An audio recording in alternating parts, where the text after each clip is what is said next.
प्रदेश में फिर से बढ़ रहे हैं कोरोना के मामले। अस्पताल अलर्ट पर, जानिए कैसे बढ़ रहा खतरा। कोरोना के मामले लगातार बढ़ रहे हैं। केरल से लेकर मुंबई और दिल्ली तक बड़ी संख्या में कोरोना संक्रमित मिल चुके हैं। इको लेकर अस्पतालों को अलर्ट पर रहने के लिए कहा गया है।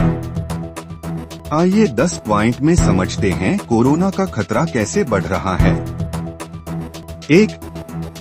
एक वेरिएंट के प्रसार के कारण आया उछाल।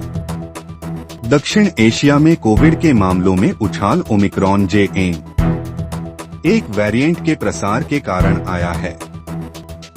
डॉक्टर बता रहे हैं कि वेरिएंट काफी है, सक्रिय है, लेकिन विश्व स्वास्थ्य संगठन ने इसे चिंताजनक वेरिएंट घोषित नहीं किया है। 4 दिन में ठीक हो जाता है व्यक्ति। मौजूदा कोविड मरीजों में आमतौर पर हल्के लक्षण आ रहे हैं। संक्रमित व्यक्ति 4 दिन में ठीक हो जाता है। इसके सामान्य लक्षण बुखार, नाक बहना, गले में खराश, सिरदर्द, थकान और थकावट शामिल हैं। 3. दिल्ली में 23 मामले सामने आए। दिल्ली में कोरोना वायरस के 23 मामले सामने आए हैं। इसके बाद भाजपा सरकार ने अस्पतालों को bed, oxygen cylinder, testing kit और वैक्सीन की उपलब्धता बनाए रखने का निर्देश दिया है। 4. स्वास्थ्य मंत्री बोले, इन्फ्लुएंजा जैसा है वेरिएंट। स्वास्थ्य मंत्री पंकज सिंह ने कहा कि घबराने की कोई जरूरत नहीं है, क्योंकि नया वेरिएंट सामान्य इन्फ्लुएंजा जैसा है।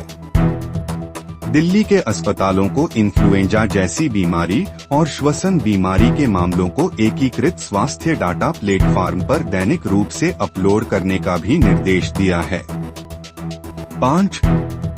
गाजियाबाद और नोएडा में भी सामने आए मामले। दिल्ली के अलावा गाजियाबाद और नोएडा में भी कोरोना के मामले सामने आ चुके हैं।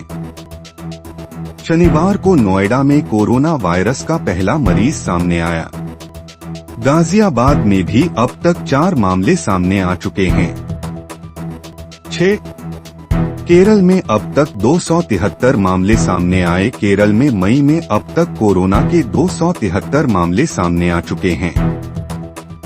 स्वास्थ्य मंत्री ने सभी जिलों में निगरानी बढ़ाने को निर्देश दिया है। राज्य ने अस्पतालों को मास्क पहनना अनिवार्य कर दिया है।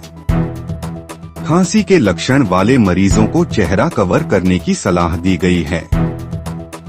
7. कर्नाटक में भी सामने आए मामले। कर्नाटक में भी कोविड के मामले सामने आए हैं, जहां अब तक 35 संक्रमित मिल चुके हैं। इसमें एक 9 महीने का बच्चा शामिल है। यहां सांस की बीमारी के लक्षण वाले मरीजों को जांच कराने की सलाह दी गई है। 8. मुंबई में 95 केस मिले। मुंबई में भी कोरोना के अब तक 95 मामले सामने आ चुके हैं। यहां अस्पताल में भर्ती होने वाले मरीजों की दर काफी कम है। यहां भी लक्षण वाले मरीजों को जांच कराने की सलाह दी गई है। 9.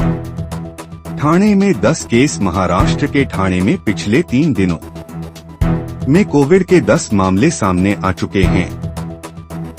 यहां स्वास्थ्य केंद्रों पर दवाओं का पर्याप्त स्टॉक रखा गया है। 10.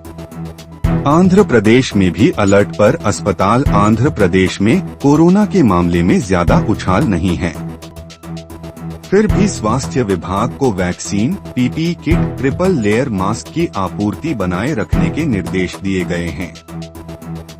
वहीं कोविड प्रभावित देशों से लौटने वालों को जांच कराने की सलाह दी गई है।